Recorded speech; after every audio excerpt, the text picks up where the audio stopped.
Okay, welcome to the walkthrough for athletes creating their own profile in the Special Olympics portal, registering themselves, and signing all of their own paperwork, signing all of their registration forms. It is important to note that in this process, an athlete must be able to legally sign for themselves. Um, if an athlete is not their own legal guardian, then please watch the walkthrough for parents or guardians creating a profile on behalf of an athlete. Okay, so athletes, the first thing you're going to do, you're going to go to portals.specialolympics.org. Should be able to get that link directly from your coach or from the Special Olympics athlete, or sorry, Special Olympics office. You're going to go through and click create an account. Before you do this, please check in with your parents, your guardians, and your coaches. Make sure they didn't already create an account for you. We want to make sure there's only one of you in the system. You're going to select New York and you are going to put athlete. If you are unified partner creating your own account, we will have a separate walkthrough for that. So this is specifically for athletes. Again, this should only be for folks who are over 18 and are able to sign their own legal documents. You must also have your own email address. If you do not have your own email address, again, refer back to that other walkthrough for parents, guardians, or caregivers completing a registration on behalf of an athlete.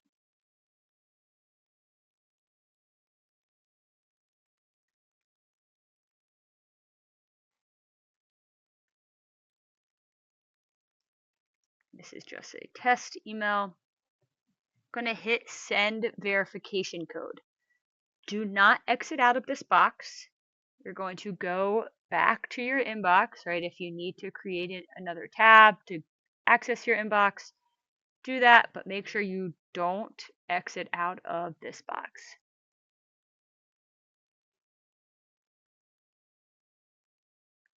So you're going to go into your inbox. You're going to get an email that looks like this. Copy that code, remember it, so 758724. Put that in, 758724. Click verify code. Then you can set up your password. You can set it in for whatever you want. But if you create a password that's not accurate, it will tell you what it needs to have. So you need a lowercase, an uppercase, a digit, a symbol, and it needs to be long enough. Then you're going to put in your name.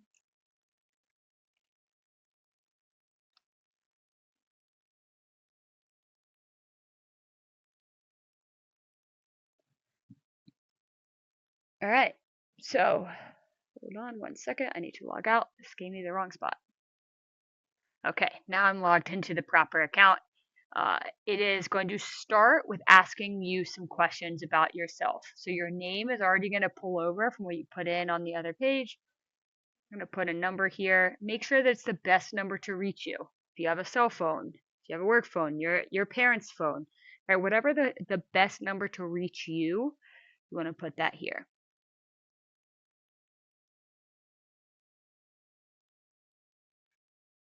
Put in your birthday.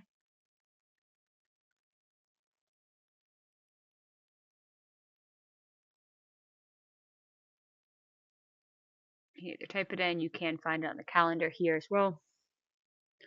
Most folks probably a little easier to just type it in.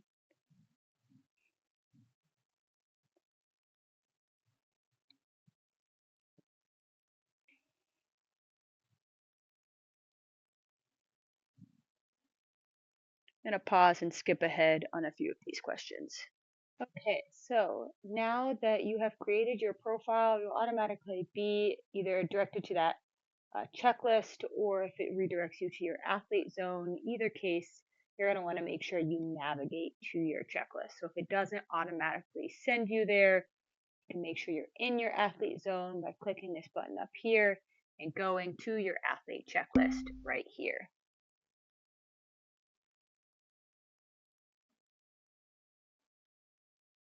All right, so you can see the health history and release is automatically going to show up as part of your athlete checklist. For those athletes who have been involved in Special Olympics for a while, this health history and release online form is replacing the physical hard copy, paper copy of the athlete medical, the registration packet, the physical, whatever you and your coaches, family have called it, that paper form that you've had to take to the doctor. No longer have to take anything to the doctor. You're going to go online in your athlete profile and you're going to complete this health history right now. So you can either click on this blue side, the name of the form here, or you can click on edit form. Either one will take you to the form. You're going to go through.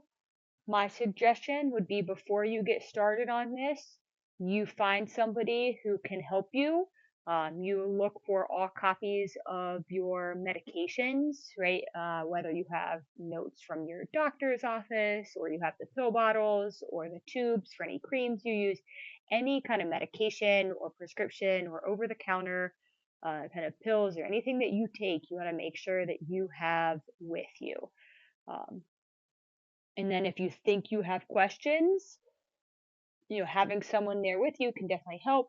But this also saves as you go. So you can answer one question at a time, pause, go get help, go ask somebody, come back to it. It will save as you go. So we're going to click, let's do this.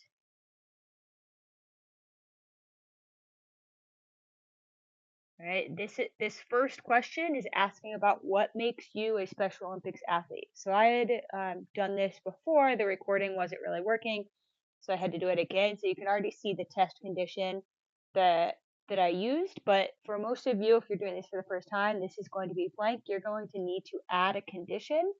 You can select whatever applies to you, right? Epilepsy, fetal alcohol syndrome. If multiple apply to you, right? Let's say you have CP and autism. You can pick whichever one you feel more strongly about, right? You can also put other and say, Down syndrome and autism, right? If two of those things apply to you. Right, this is the reason that you are a Special Olympics athlete. If there is, if the reason that you are a Special Olympics athlete is not listed here, again, just put other and type whatever that answer is for you. Don't worry too much about spelling if you're not entirely sure, but try to get as close as possible so that our data, our records are accurate. Right, so you can also add multiple things. If you accidentally add something, right? So, oh no, I added fetal alcohol syndrome. I don't have fetal alcohol syndrome. I added autism. I don't have autism. Go over to this checkbox and you can hit deactivate. It will confirm, and now it's gone. All right, so this is my sake of example, I'm gonna move forward as if I have Down syndrome. That is a required question. It has a star up here. Some of these other questions, there's no star. It's not required. So you're only going to answer if it applies to you. If you don't use a mobility device in this example, you can just hit save and continue. Okay, I'm going to pause the recording and skip ahead just so you don't have to watch me go through all of these questions. Okay, so I skipped ahead a little bit in the process, and now we're on the prescription question. So this is why I was saying earlier it's important to try to get all of your medications before you sit down to answer these questions. So you're going to add the medications, and we want you to be as accurate, as correct, and as clear as possible. So you want to write down the name of the medication, not just, oh, I have a medication for my heart. What is that medication called? How much do you take? So for example, I take something for my thyroid. It's called levothyroxine. I take 125 micrograms. And I take it once a day. I'm going to put all of that information. Super important that this information is accurate for two reasons. One, so that your coach or any, all your coaches, if you do multiple sports, have the information so they know what's in your body. It's also really important if you were at a competition or a practice and something happened and we needed to get emergency support, we're going to share this information with those healthcare providers in the emergency so that way they know how to best treat you, right? They want to know what medication you're taking because that might impact how they react. So it's super important that you put all the medication that you're on, everything that you take, and how often you take it. If you don't take anything, awesome, right? You can just continue to the next step. Similar to what I showed about the conditions, you can, if you add something and then later on, right, I stopped taking this medication, you can click that arrow, you can deactivate it. And you can always come back and add more medications if you get something new. Otherwise, you're going to save and continue. This question can also be confusing. Emergency care. If I am unable or my guardian is unable to consent or make medical decisions in an emergency, so that means if something happens and you're no longer able to tell somebody what medical choices that you want, what do you want Special Olympics to do on your behalf? So if you are at a basketball tournament and you're knocked unconscious and you're bleeding from the head and we got to rush you to the emergency room and you're knocked out. You can't tell us what you want and what you don't want. If you are okay with receiving medical treatment and receiving blood transfusion, so that means you're getting somebody else's blood. If you are okay with that, you are going to leave both of these check boxes unchecked. If you have some kind of objection, whether it's religious or otherwise, to receiving that medical help or receiving somebody else's blood, you're going to check these boxes. Again, most cases, people are going to leave these boxes checked, right? You want people to help you in case of emergency, but this is your chance to let us know if you don't want that, right? If you feel strongly about this. This is a question that I would definitely encourage athletes to talk over with people in their life that they trust, right? Talk through what you would want in case of emergency. If you do check either of those boxes, you are going to have to fill out an additional form, this emergency medical care refusal form.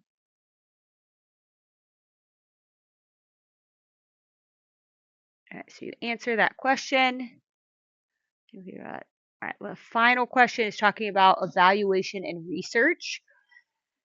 You can say yes or no, regardless of your answer. It's not going to impact your ability to participate in Special Olympics. This is just asking, Special Olympics International, Special Olympics North America, from time to time does research studies.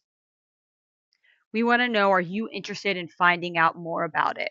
It's not committing you to be a part of the study. It's just committing you to find out information about it. If you say yes, we can send you information. If you say no, we're not going to send you anything. So again, your choice, it's not going to impact whether or not you can play. So you answer that question, and then it's going to bring up all of the answers that you submitted so you can read through, double check that everything is accurate. Oh no, I found a mistake. I don't have a vision impairment. My sight is fine. I'm going to switch that to no. All right, everything is fine. My medication is correct. I'm good with the emergency care. Yes, I want to find out about research.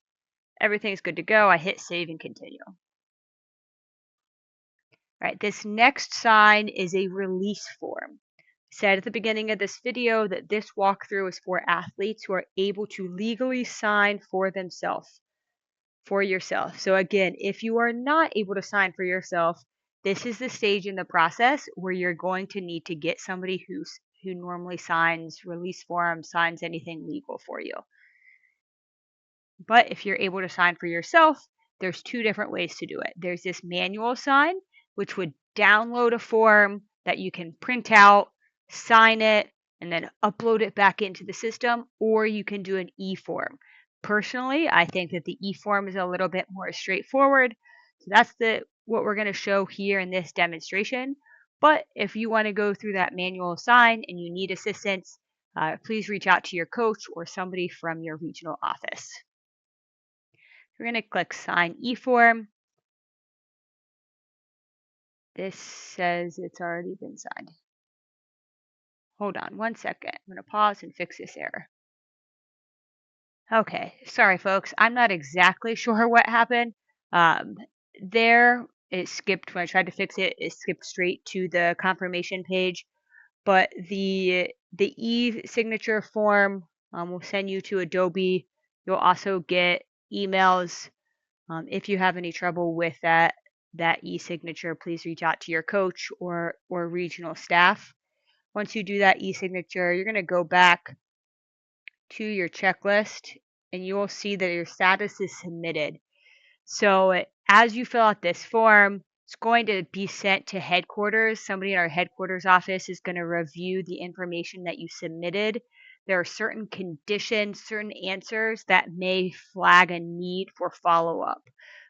Whether that means sending some additional information so your coach can better help you. So for example, if you need an EpiPen, it's going to flag a form that you need to work with your coach to fill out of like, where is your EpiPen?